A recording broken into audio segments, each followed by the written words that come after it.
You can do it, James. We believe in you. Alright, so how many of you have never bought anything in your life? You have made everything that you own from scratch. Didn't think so.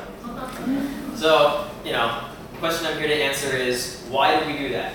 Why do we not make things ourselves? Why do we instead buy things? Why do we trade instead of trying to be self-sufficient?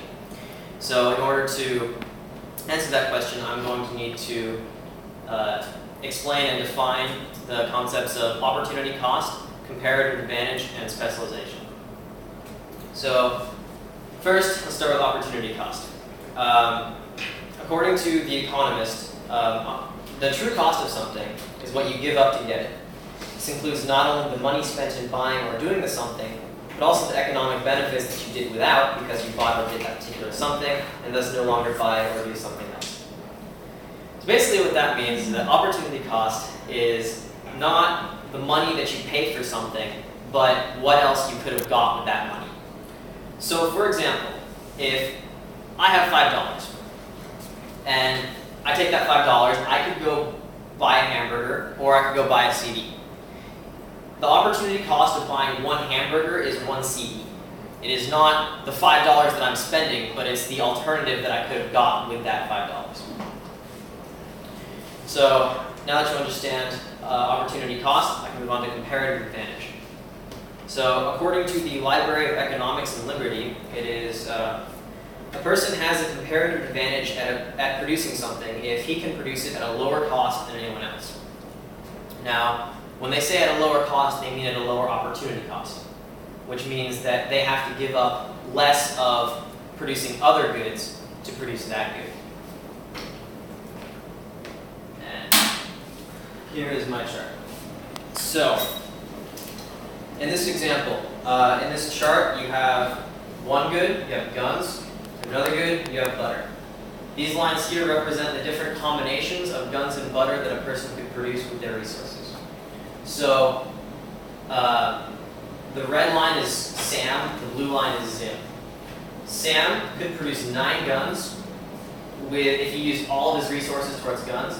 If he used all of his resources towards butter, he could produce 3 units of butter.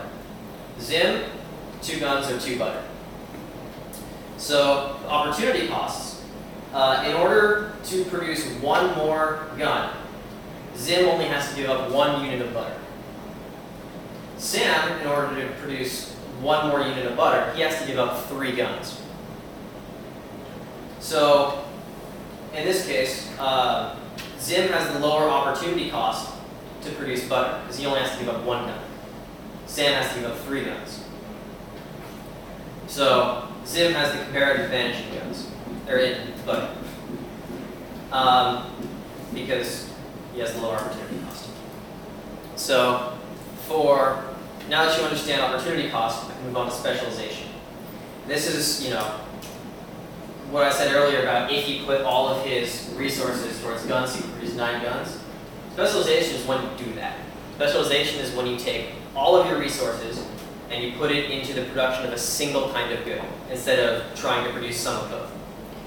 And you might ask, why would you do this? Well, if you do this, and I produced all of my 9 units of guns, and Zim produced 2 specialized in butter, produced 2 units of butter, they could actually trade.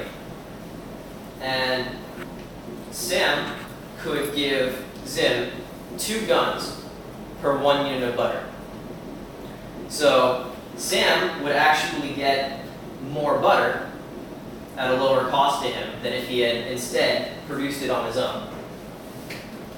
And Zim would get more guns than if he had tried to produce it all on his own. Good deal, right? It's a good deal for everybody. So that is why countries specialize. So this can work at a personal level. This also works at a national level. For example, Sam is Uncle Sam. That's the United States. Zim is Zimbabwe. We produce a lot of guns, they don't. If we traded, we could both benefit from that. even though we produce more total of each good. That does not affect who has the comparative advantage. So now that you understand, now you understand the concepts of opportunity cost, comparative advantage, and specialization, and I hope you leave here today with a better understanding of why exactly people buy things instead of making it themselves.